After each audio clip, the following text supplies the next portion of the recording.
Hello, my fellow fanatical elves. This is the Oracle Speaks. I am the Village Elliot, and he is Steve Gill, our special guest, all the way from Tennessee, no less. He is the voice of the South, Dog Pound South. We're here to tell you about the Browns' budget of 2024. Man, this is tough, man, Steve. The budget is going to be harder this season than it's been in years. Let me turn the music down a little bit. Okay, there we go. And let me, in fact, get the sound straight away here. Just a minute. And audio for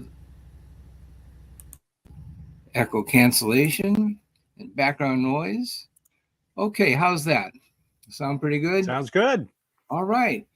So, yeah, for those who have videos, Steve and I are together for, I guess, it's the first time we've done a show together, isn't it? Very first time. So look out, world. Yeah. Okay. We've been on shows with 3 or 4 of us, and we've been together. So we know each other very well, but we've never done it one-on-one. So I'm looking forward to this very much. Both of us like taking the salary cap apart and figuring out what things can do, what they can't do. And it's a tough situation. Usually we've been accustomed to the Browns having all kinds of money in the bank, salary cap wise, that is. And, you know, what kind of juicy free agents are we going to sign this winter? That's been the topic of conversation. You know, oh man, let's get a quarterback, let's get wide receivers, let's get offensive linemen and running back, and maybe we'll get a defensive player or two thrown in there somewhere also. But that's been the exciting topic of conversation for years, ever since really, I think, the time of Sashi Brown, when he went on a really radical, even draconian rebuild program where he cut all the veterans, basically traded everything for draft picks for 2 or 3 years. And the Browns wound up with actually $60 million of surplus cash in the form of salary cap credits. And it took this long to spend it out. And this year, I think, is the first year that the Browns are actually in salary cap trouble. And without further ado, Steven, how are you? I am doing extreme. Everything's great here in Nashville. The Titans are raiding the Ravens with defense, which I love. And I don't think they're going to touch Mr. Callahan.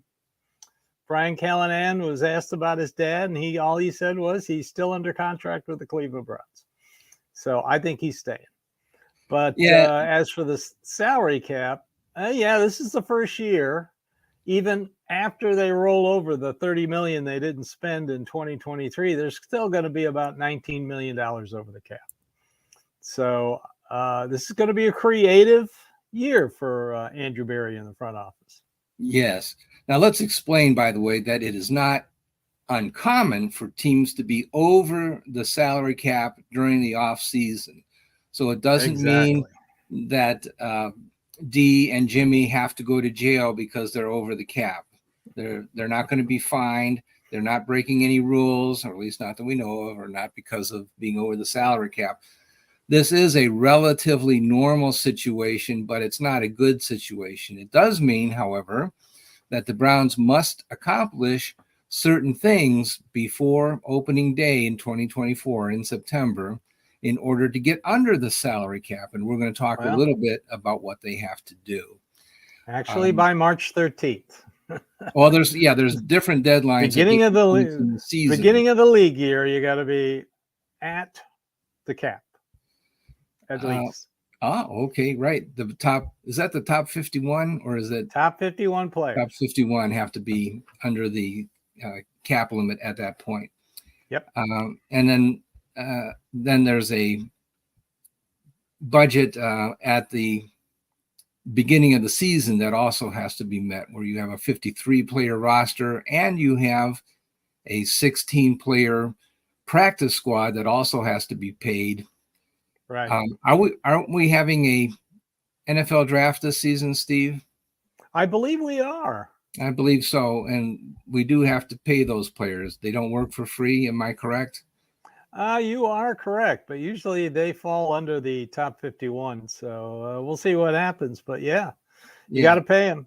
That's if Yeah. Andrew Berry keeps his second round draft pick. He had in the last 2 years, so we'll find out. Well, there is that, and actually, I'm going to do. We should do another show where I'm going to propose trading some of those draft picks.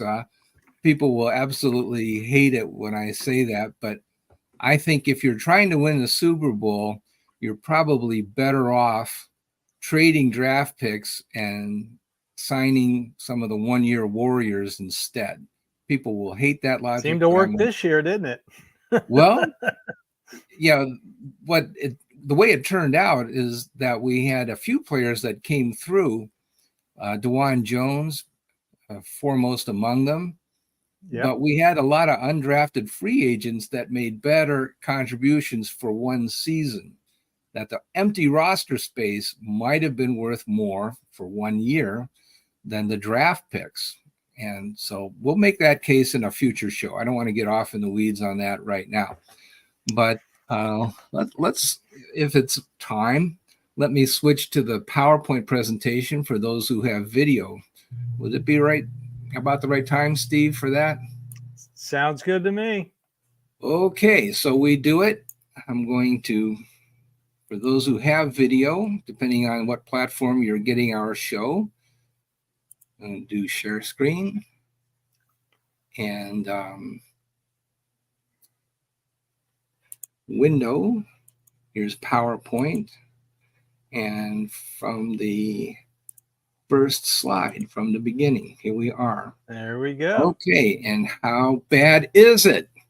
Well, okay, the first thing that went bad for us this offseason is that everybody was predicting that the cap allowance, the amount of money that every team gets to spend on the cap in a given year, was going to be $250-something million. And then it looks like now they're saying that it's going to be more like 242.5. That's the number that's been passed around by Jason Fitzgerald, one of the best experts on salary cap that we have, or so more or less spy, I guess, on the situation. So that's cut into the plan by about $10 million. The Browns do get to have $30 million from last season, which they get to add to that. So they're around $273 million in round terms that they can spend on players this season. So that's great, right? That's a big number. However, at the time I made this slide last week, they had 45 salaries, which were on the, I take that back. What I did was I subtracted 53 minus 8 because they're going to have 8 draft picks. And I just took the top 45 salaries. That's where the 45 comes from. And so how much will that be? They've got $271 million tied up in those top 45. And then they're also going to need to have money for draft picks because we just went through that. We're going to have a draft this year, folks. They won't listen to me and not have a draft. But okay, so they're going to have $9 million roughly for those 8 draft picks. And they also need to have a practice squad. That's going to be at least $5 million. And then you also have to pay in-season replacements because remember, people are going to go on IR and you just have to prepare for that. And there's also going to be guys that you're going to want to sign as free agents. Like, where would the Browns be without Joe Flacco? Holy smokes. You just need to be able to sign people on the fly. And so you need to have some sort of cash reserve. So I'm estimating, you can move the number up and down a little bit, but it's going to be like $295 million that they need to have budgeted for next season. And that puts them roughly $20 million, 22, something like that, 24, to stay open for business in 2024. So that's what they need to cut down in the off season. But don't worry, it's possible to do that. It's not free. Don't think that it's free and they can just move numbers around, get crooked accountants. And, they Hey, tried watch that it. with Pilot Flying J. There are no crooked accountants. Some people with Pilot Flying J found out that you can't just do that and fool everybody. But those were crooked executives. okay, there you go. The accountant took the fall. There you go. But anyway, they can restructure contracts, they can extend contracts, they can kick the can down the road. There will be payments down the road, and there will be money taken out of future budgets, but you can survive in 2024. We're going to tell you a little bit how to do it. Okay, so who are we losing? I didn't even mention the fact that not only is the budget going to be tight, but there's players that are not playing for the Browns in 2024 that we really like. The most prominent guys are listed on the left for those who have video. Most expensive guy is Zadarius Smith. Shelby Harris, that's a $12 million guy. Shelby Harris, $3.5 million. Jakeem Grant, who scarcely played a down for the Browns, is $3 million. Joe Flacco is $2.5 million. Do we want to sign him or just wave goodbye? Sione Takitaki, 2.4. The immortal Marquise Goodwin. That's your speedy wide receiver that everybody's got to have. The fan base and I argue about this all the time. Got to have a speedy wide receiver. Well, Marquise Goodwin is a 4.3 guy. Got to have him, right? Corey Bojorquez. I'll take the punter. Thank you very much at 1.7. Me too. And there's Michael Ford. You don't want the speedy wide receiver? What's the matter with you? No, not one who has blood clots and is that old. Sorry. But okay, yeah, we shouldn't rag on Marquise Goodwin. He's been a capable wide receiver for a long time. But just not for us last year. Well, point is we had a crowded roster full of wide receivers, and I'm not sure why we need to keep on signing people who can run fast. And that's not really what works in cold weather on natural turf, which we seem to have in Cleveland. Kareem Hunt's gone. Rodney McLeod, very capable safety. Anthony Walker Jr., Matthew Adams, Jordan Kanashik, Jordan Elliott, very underrated. Pro Football Focus hated him, but if he's so bad, why did he keep on starting for the Browns? Did pretty well. Jacob Phillips, a linebacker that didn't play a lot, but seemed to be pretty good. Jaron Christian, backup offensive lineman, kind of held the fort together when we were down to like our fifth string offensive tackle. Harrison Bryant, maybe he was as good as the second best tight end on the team, and he's gone. Man, so we're losing a lot of guys. Oh, James Prochet, another speedy wide receiver. Be still my heart. And Nick Harris, who's our first string fullback, in addition to being second string offensive lineman. Wow, that's a lot of talent, and we haven't paid for any one of these guys. None of them are, is there 1 penny allotted to pay for them at this point? Whew. Well, I see a few names on this list I would attempt to keep, and a lot of names I wouldn't attempt to keep. Okay, but we got to go raise some money in order to keep them. Agreed? Oh, well, Yeah, we need, I don't know, roughly, if we wanted to keep all of them, which we don't, but if we were going to keep guys like this, we need to go find about $25 or $30 million, something like that, plus the $20 million that we're already looking for to close the revenue gap. So we're looking for $40-50 million, really, if we're going to achieve parity with the 2023 team. Okay, do you want to take this one, Steve? Sure. So who can they restructure? Well, of course, your first candidate is going to be Deshaun Watson, just like last year, first guy that restructured. He apparently will agree to it. So he can save you $33 million right off the top. Right now, he's signed through 26 with avoidable year in 27. So what you do, you bump it back a year, 27 with avoidable year in 28. Amari Cooper, this is right here. This and Nick Chubb's extension are the two biggest questions they're going to have to answer. Because Amari Cooper, 30 years old, you can restructure him, get him down to 12. Right now, his cap number is going to be somewhere in the $24 million range. Get him down to 12. But do you want to restructure a 30-year-old wide receiver, or do you want to go trade market or free agent available wide receivers? I know a lot of people talk about Paris Campbell and T. Higgins, but I have a feeling they're both going to get franchise tagged. So do you go with what you know, or do you try to go out and find somebody that you think might be better? Denzel Ward, definitely a candidate for restructure. I don't know if Jed Wills, he's in the last year of his contract right now. Batonio and Teller and Garrett, also very good candidates for restructure.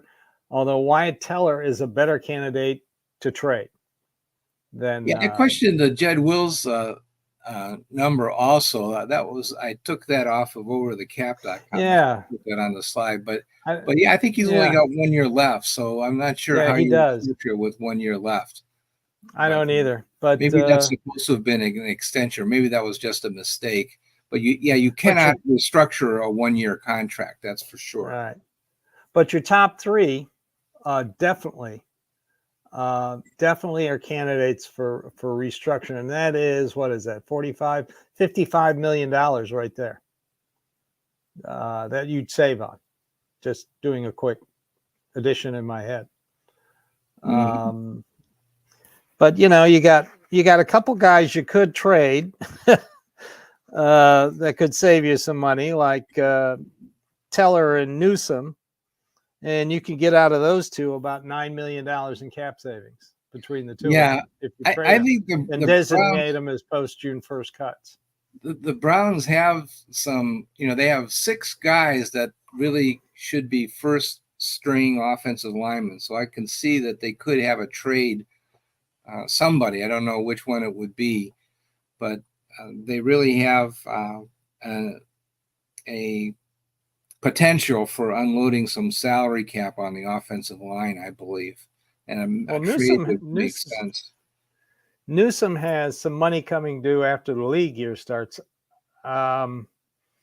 So his number becomes awful high for a guy that you're going to play in the slot, especially after you drafted a guy in Cam Mitchell who can play in the slot at a cheaper rate. So to me, he's the big question on defense, and Wyatt Teller is the big question on offense. It's just the money that you want to pay them. I don't know if would somebody else pick up that contract. Yeah, with somebody else players, but are they worth the contract? That's because you've got the invaluable Michael Dunn, who keeps signing 1 year contracts and who seems to play very well at guard, either guard position. He has the last 3 years. So do you ship off Teller and plug in Michael Dunn and then draft a guard or pick up a guard in the in free agency, 1 year deal type guy? So I think you put DeJuan Jones at right tackle, and Conklin moves over and learns to play guard. I don't know if he'd learn to play guard. Not at his age. Yeah, well, you got to find something to do with Jack Conklin. I agree. He's going to play the bench because I don't see him outplaying DeJuan Jones. I know. Jones might move to left tackle, in which case Jed Wills becomes a candidate to move to the inside. But there's 3 offensive tackles, and somebody's going to play something other than offensive tackle, or they'll be just the swing tackle sitting on the bench. And, Jack Conklin, though, is a big question mark because he's had trouble with that knee for several years now. And even in where did he come from? Arizona? I forgot. Tennessee. From Tennessee. The Yeah, Titans. but he had an injury like his second year in the league, I think. Yes, he did. So, I'm not real crazy And about. you can't cut him because it would create like $15 million in dead money.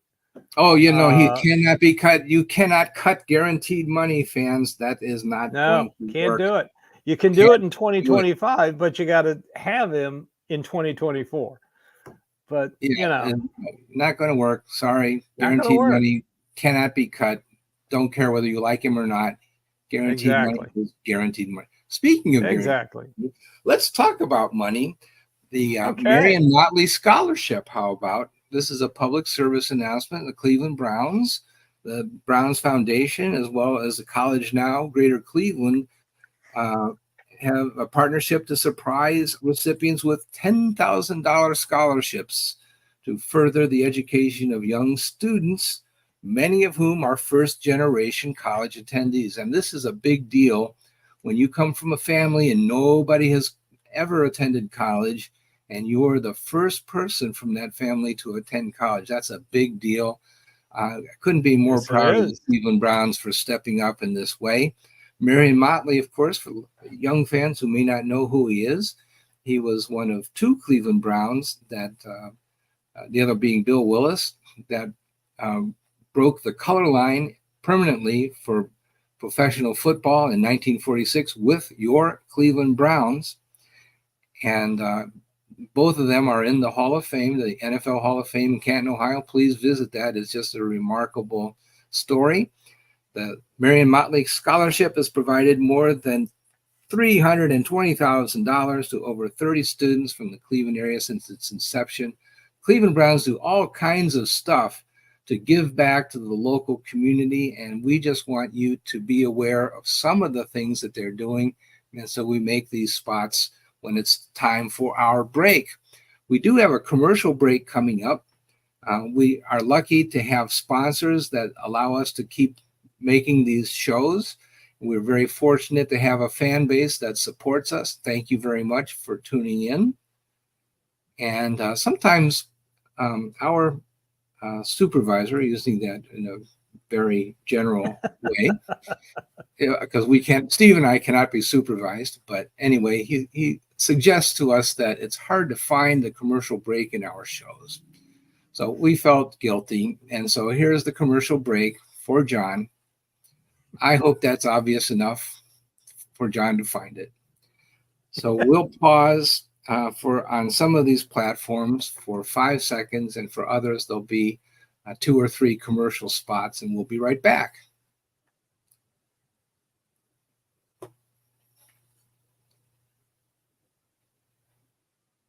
Okay, and there we go. And by the way, for those who are too young to remember that very famous diagram from before, that's what they used to put up in the 1950s when television stations would go off the air in the evening. They would put up that picture for whatever reason.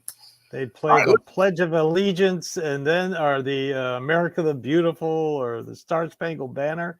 Then they'd go off the air and show that. Yeah. Okay, so let's talk about extensions.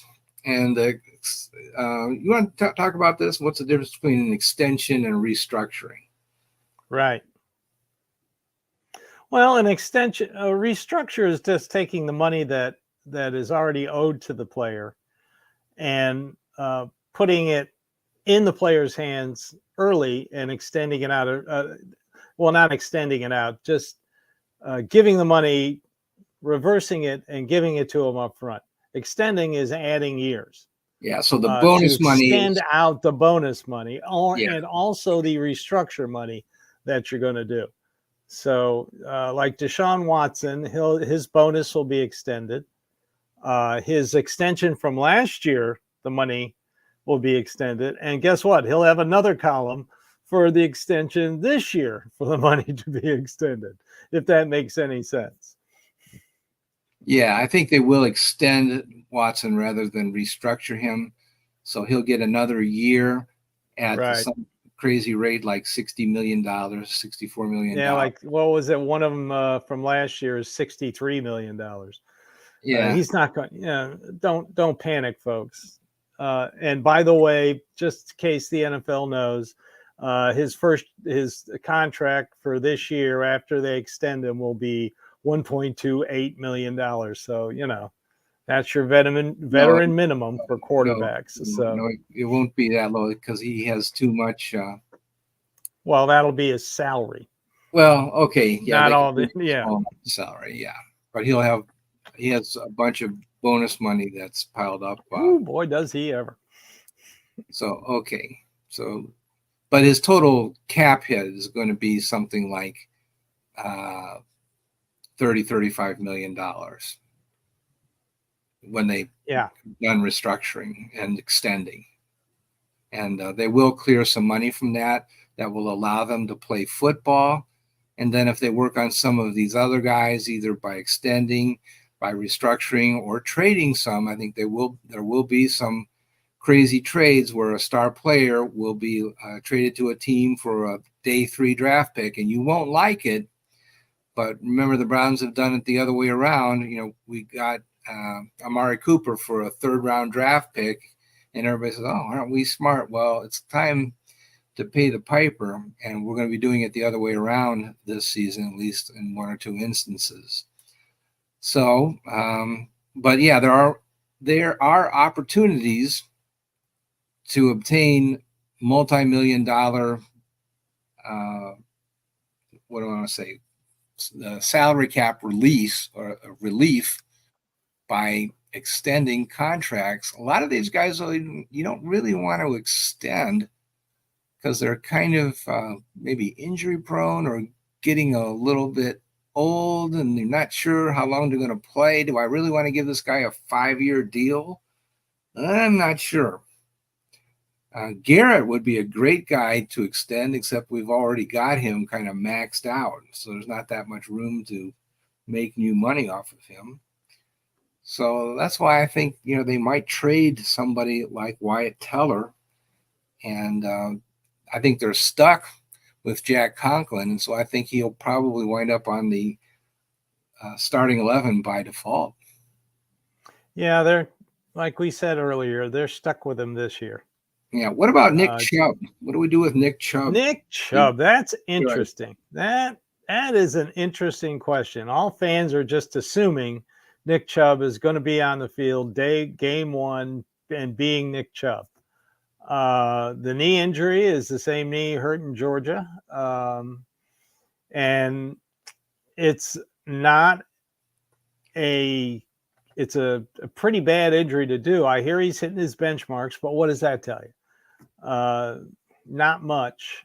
Will he be like the Nick Chubb of old? Possibly.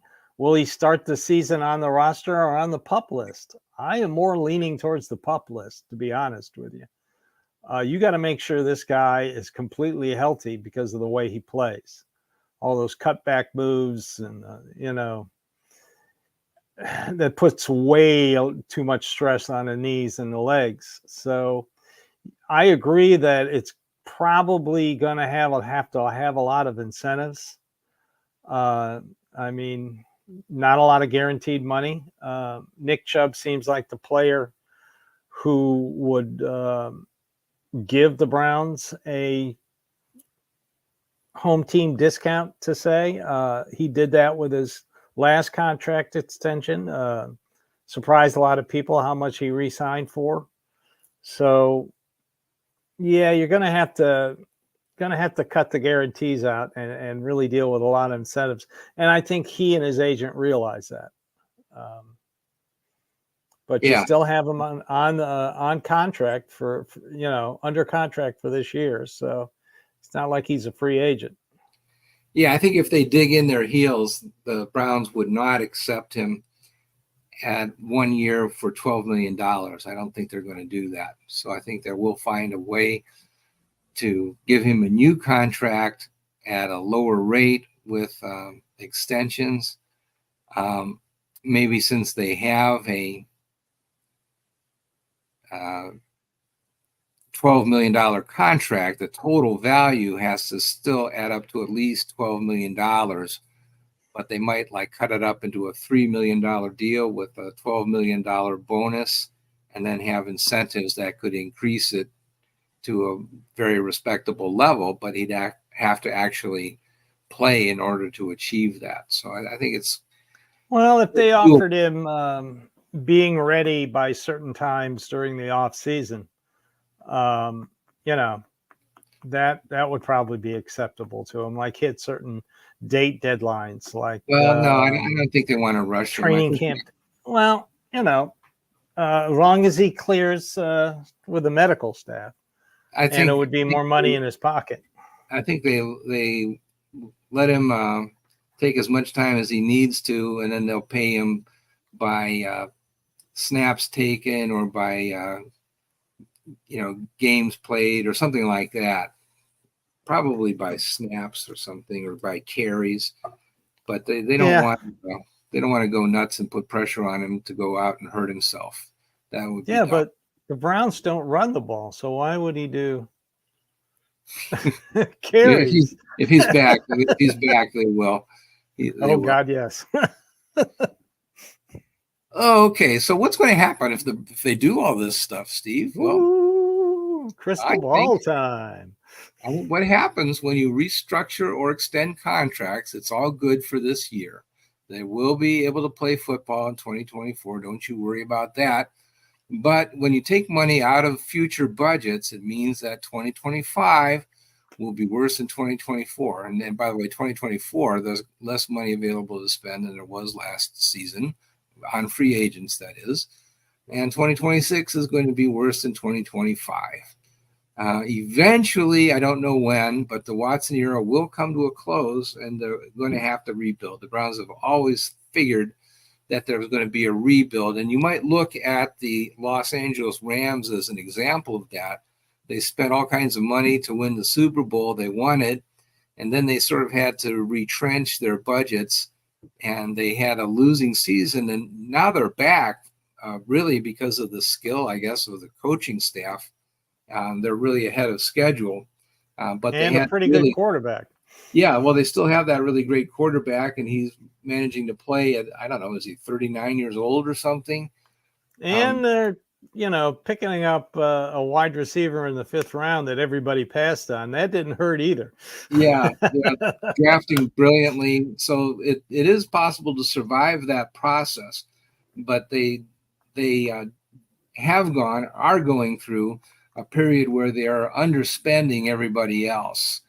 That's what I mean, that there is going to be a rebuilding period where the Browns eventually have to catch up with the budget.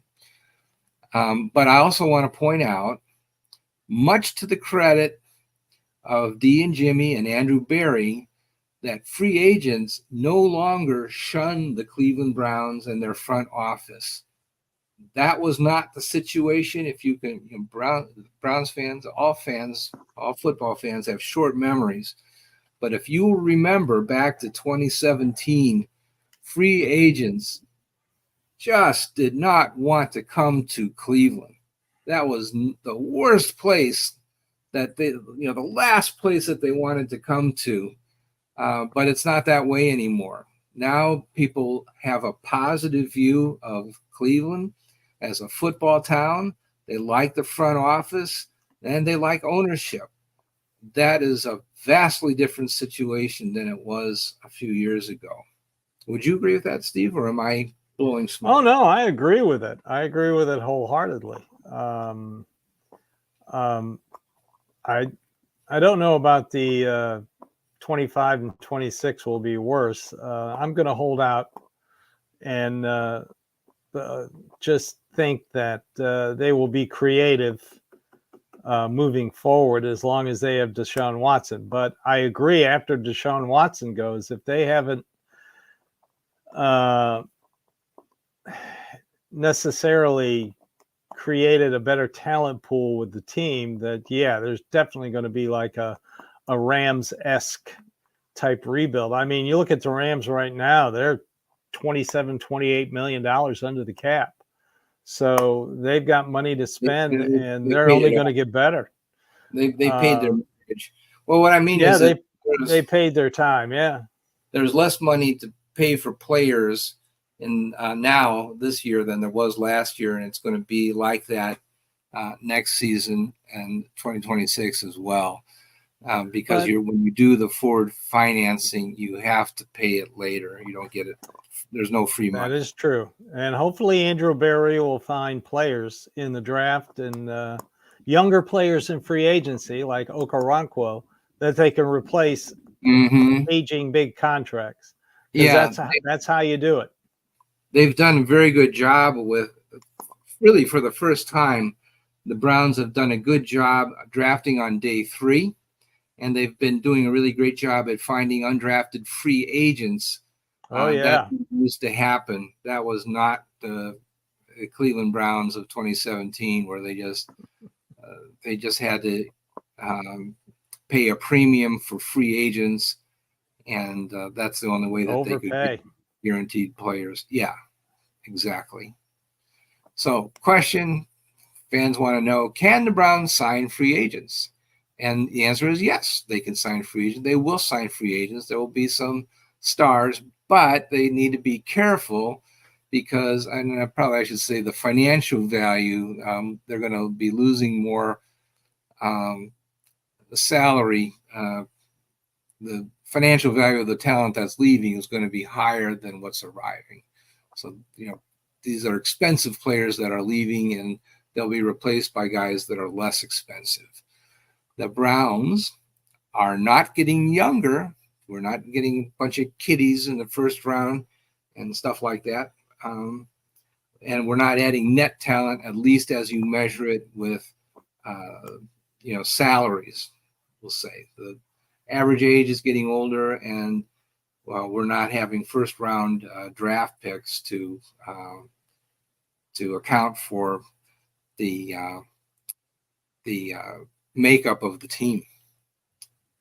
And on the other hand, it's very believable that the injuries in 2024 may not be as severe as 2023. That was a weird year. The Browns really got injured a lot in 2023, and I think had that not been true, the Browns could very well have made the Super Bowl instead of the Birds from Baltimore. But also keep in mind that in the long run, older players do get injured more often than young players.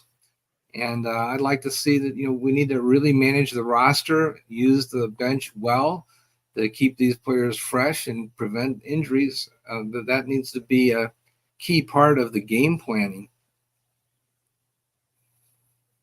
Yeah. You look at the key players that you're talking about who are getting older. Like I mentioned, Amari Cooper, 30-ish. We all know when he hurt his heel. It was the Houston game when he ran into the end zone.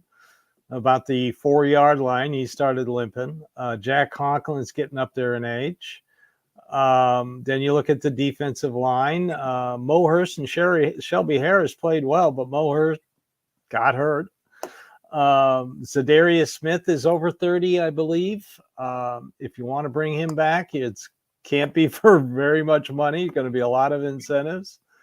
In the secondary, Denzel Ward and his continual injury. He's still young, but he seems to miss 2 to 3 games a year.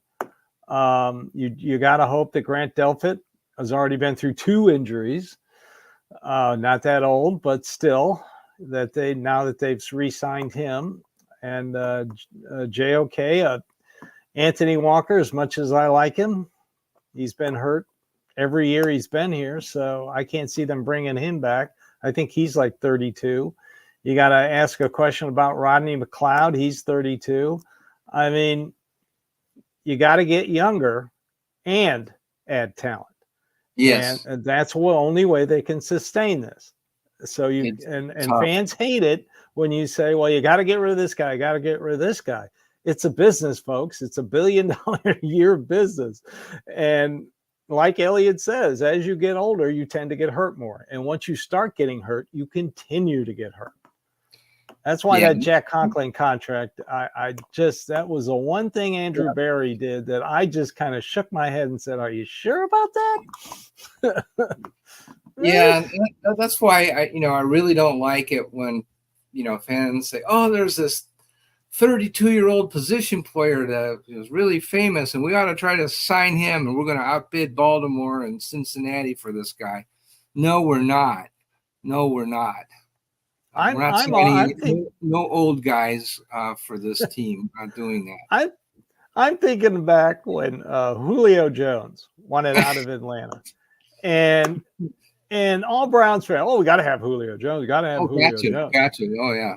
And the Titans restructured Tannehill. That's why this was his last year. And how much did he play? And they gave Atlanta a second-round draft pick. Did Julio Jones really help the Titans that year? No. I mean, he didn't help at all. So, because he never practiced. He was always had a little tweak here, an injury there. You just gotta ask yourself, can Amari Cooper, yes, he's a number one receiver, but can he stay healthy? He's a wide receiver. He's 30 years old. He got hurt, and I know he's played hurt, but the injuries are going to keep coming. Got to find somebody younger at a number one. You have to. I love Amari Cooper, but no. Well, this is all very depressing, Steve. Are the Browns hopeless in 2024? Is there no hope for a good team, a division crown? Are we? Is it over before it starts? No, it's still a talented team, extremely talented roster. And I have faith in Andrew Berry in the front office to do what it takes to add talent. So where it's needed. Yeah, I just wrote down here some of the recent Pro Bowlers. Not all of them are completely healthy, but recent Pro Bowlers on this roster include Deshaun Watson, Nick Chubb, Amari Cooper, David Njoku, Jack Conklin, Joel Bitonio, Wyatt Teller, Myles Garrett. Hello, Myles Garrett, and Denzel Ward. Myles Garrett by himself is a wrecking crew. Anytime you've got a team with Myles Garrett, I say you have a punching chance to win. Alternates this season, by the way, not everybody pays attention to that, but it is a form of recognition. Corey Bojorquez, the punter, Dustin Hopkins, the kicker, and I hope he's okay. He managed to pull a muscle on a busted play. But Grant Delpit, defensive back Jeremiah Owusu-Koramoah, Ethan Posick, the center, and Wyatt Teller, two offensive linemen. So these guys can play. There's a lot of peer recognition that the Browns have very good players. They didn't do a great job of staying healthy. So I want to see, this is a challenge for the Browns training staff to make sure that they can do the things that keep players healthy. It's not just luck. There are things that you do that prevent injuries, yoga or massages or whatever it is that you need to do. The Browns need to be at the head of the class in order to make sure their players stay healthy. The Browns do have enough talent that they are going to be a threat in 2024. And by the way, that's one of the lessons is that I don't think people realized that should be the 2023 squad. But last season, the Browns were so awesome, especially on defense. I don't know that people realized quite how good they really were. And if they had stayed healthy, that really was a team that had the potential to go to the Super Bowl. They made the playoffs even with a lineup roster that was totally decimated by injuries and that lost multiple All-Pros due to injury. They still made the playoffs and were a threat. So I think they were just an incredible squad. I was very pleased by what I saw on the field. I had fun last season. I don't know about you, Steve. Yeah, who didn't have fun? 4 different quarterbacks. That's another draft pick from last year. Nobody mentions DTR. Yes. They got value from him. But if you think about it, at the end of the season, our starting safeties were 2 undrafted free agents, DeAnthony Bell and Ronnie Hickman. Yeah, absolutely. So, yeah, this team is talented. Will the 24 team be just as talented? I think so. We'll have to see what the offensive game plan is going to be. Coaches report to Berea on Monday, so we should start getting some press interviews with our new OC, Kenneth Dorsey. Ooh, what do you think about Dorsey? I don't mind it. He was the fall guy. I mean, they were number 2 in total offense when he got fired. I mean, really? How can an offensive coordinator keep Josh Allen from throwing interceptions in the end zone? Well, but as soon as they fired him, they started scoring more points. Well, maybe Josh Allen realized that if he didn't start playing better, somebody else was going to get fired and you'd have a new head coach. The one thing about Dorsey, when he was with Carolina, he was the quarterback coach, and Cam Newton was his quarterback. And that was the year he won the MVP. Cam Newton did. Cam Newton and Deshaun Watson are very good friends. So I found it interesting that we'll see what happens. It's all down to play calling. I hear they're still talking about who's going to call plays. So, and I haven't seen Alex Van Pelt get a job yet. He's only interviewed with the Raiders and the Buccaneers. So, not even the Steelers wanted. The Steelers picked Arthur Smith over local, born in Pittsburgh, Alex Van Pelt. So, I think the whole play calling debate is so off base. I do too. You hired Kevin Stefanski to call plays. Well, remember the big deal 2 years ago was that, we wanted to quit going for it on 4th down because we had the next Justin Tucker and Cade York, and stupid Stefanski wouldn't let him kick the automatic field goals from 60 yards out. Yeah, well, now we've got Dustin Hopkins, who just set the team record for most 50-plus yard field goals. So yeah, well, he can actually kick, and so they let him kick. Yes, he can. Cade York actually could not kick field goals. That's the thing that I know that people just didn't understand, that there was no accuracy there, and it wasn't thought that he just needs to be more confident and then he'll kick. No, he just didn't have at that point in time the necessary accuracy to be an NFL kicker. He didn't have it. And if you look at his stats in college at LSU, the accuracy numbers were not there. The distance was there. But let's see. Let me ask a question, Steve. You're a very intelligent man. No, do you score points in NFL football by kicking the ball far, or does it have to actually go through the goalposts? Well, last time I checked, and I've done extensive research on this, when you kick the ball, it has to go through those two, big yellow long things with the flags on top. It's got to go somewhere in between. Okay. So, yeah. Well, then. Yeah. So you can line up and try a 70-yarder, but if it doesn't go through those things, it doesn't count. Oh. Well, maybe the coach knew something about what he was doing then, and the fans may have been wrong about questioning him. Maybe going for it on 4th down was not such a stupid idea. Retrospectively, it looks like a very, very smart strategy. Okay. Yeah. And okay. Good luck to Cade York in the future. Maybe he will improve, but I just really can't criticize Coach Stefanski for some of those things. And by the way, I have the math and the numbers to back it up that he did make absolutely the right decisions most of the time. And people, I don't think they understand what play calling actually means.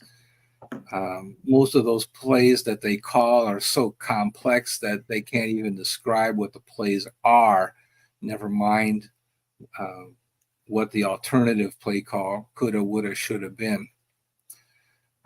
So, all right. But anyway, we digress. The Browns salary cap situation is serious. It's going to be serious from now on. There is no surplus to fall back on. the Browns do have alternatives that they are going to have an off season. And later, Steve and I will probably address the people's voice and talk about all of the speedy wide receivers that the Browns ought to sign for $50 million. That will solve all the Browns' problems. I'd rather have a guy like Tyler Boyd than anybody else. He seems to always get the right yardage for a first down. I'm strange that way. I like first downs instead of speed. It's just me. Well, there you go. And yeah, also, we don't actually have a true second string tight end on the Browns right now. Very true. That sort of bothers me. Unless we can not a great tight end draft, but there are guys out there could be your number 3. So they're going to have to find a number 2. Do they bring Harrison Bryant back? Do they bring him back? I don't know. Maybe. But I think if they do draft a tight end, it's probably a day 3 tight end because, well, we don't have a first round draft pick. So we can't draft a tight end in the first round. I think in this draft, there are plenty of day 3 tight ends. There you go. And by the way, if we trade for Travis Kelce, do we get Taylor Swift on the deal? I hope so. I hope so too. I'm not over Taylor Swift because I live in Nashville. She's from Nashville. I knew about Taylor Swift before everybody else did. When she was back a country music star before she became a pop icon. So, she's playing little local shows around Nashville. So, Travis Kelce is from the University of Cincinnati. He played football there. So we knew about Travis before he became so Cleveland awesome. Heights. Oh, pardon? That's right. He's from Cleveland. The Kelce's, they're from Cleveland Heights. Cleveland Heights. There you go. Yeah. There's a picture of both of them in Bernie Kosar uniforms. That sounds all right. That sounds very doable. Oh, well, that explains how come Bernie Kosar was in the picture with Taylor Swift the first time. Exactly. I got it now. Okay. That's how it happened. Okay, I get it. So that's why Bernie and Taylor Swift were in the luxury box together watching while Kelce was catching passes for Kansas City. It makes perfect sense. Yes, I get it does. Okay, so it's okay. Got it. You put the puzzle pieces together for me. Thank you. All right. Well, this has been really fun, Steve. We should do it again. I think we will do it again. Yes, we should. We should do an update as we get closer to the league year starting, especially before March 11th when the legal tampering period comes along, or the end of this month when combine happens and the illegal tampering period starts. Oh, which everybody knows about. Okay, combine which time everybody knows happens. That's when I really got turned on to Myles Garrett. I have a secret source, and I really do have a secret source in Texas. He's a football coach, and he won't let me give him credit because he is a coach and doesn't want to have his name appear in NFL-related stuff. But he told me how good Myles Garrett was, and I didn't really believe it until the combine numbers came out, and he had like a 51-yard vertical jump and had some insane number of reps on the bench press, and that just blew my mind. But what I didn't realize was his last year in college that he played a lot of games on a sprained ankle, and when I scouted his film, he didn't do well against I think it was Alabama that I watched. I watched Texas A&M and Alabama, and the kid at Alabama actually played pretty well against Garrett, but Garrett had a high ankle sprain, and that's why it was more of even match. But when I saw the combine numbers, I said, "Whoa, this." There is no other Myles Garrett. I just laughed. Oh yeah, I called yeah. him I up. watch. Laughed. I said, "Okay, you win. We're drafting Myles Garrett #1. There is nobody like Myles Garrett. Draft him. No Mitch Trubisky. Thank you very much. It's going to be Garrett." Yeah. Yeah. Living in SEC country, I saw a lot of Myles Garrett, and that's why I completely understand why the Texans' Laramie Tunsil plays so well, because Tunsil went to Ole Miss when Myles Garrett was at Texas A&M, and Tunsil owned him back then. So as long as you don't run into them or trade for Laramie Tunsil, Browns, get him on our side. Myles Garrett should be Defensive Player of the Year this year, I think. And I hope he Probably skips the every Pro year. Bowl because he hurt his Depends toe on how last year. depends on how you measure it. But if you measure the impact on the defense, a lot of people just care about the statistics. Who's got the I most sacks, know. that's your Defensive Player of the Year. But if you measure the impact on the defense, who is the person that's most consistently double teamed? That's probably Myles Garrett. Who is the guy that by himself cuts off the quarterback's time in the pocket? Well, that's Myles Garrett, and in fact, that really reduces the amount of sacks that other players have. Like Zadarius Smith, for example, didn't get enough sacks because the quarterback is obliged to get rid of the ball quickly because Myles Garrett's going to get them if they don't. So you either get your sack in 2.7 seconds or you don't get any sacks. And that's what it's like with Myles Garrett on your team. Sacks are nice, and the fans love them, but I prefer pressures and quarterback hits. I was going to say the same thing, and you look up Zadarius You hit Smith. the quarterback just as he's throwing it. That quarterback's going to remember it, and he's going to start seeing shadows and ghosts, and then the inaccuracy starts happening.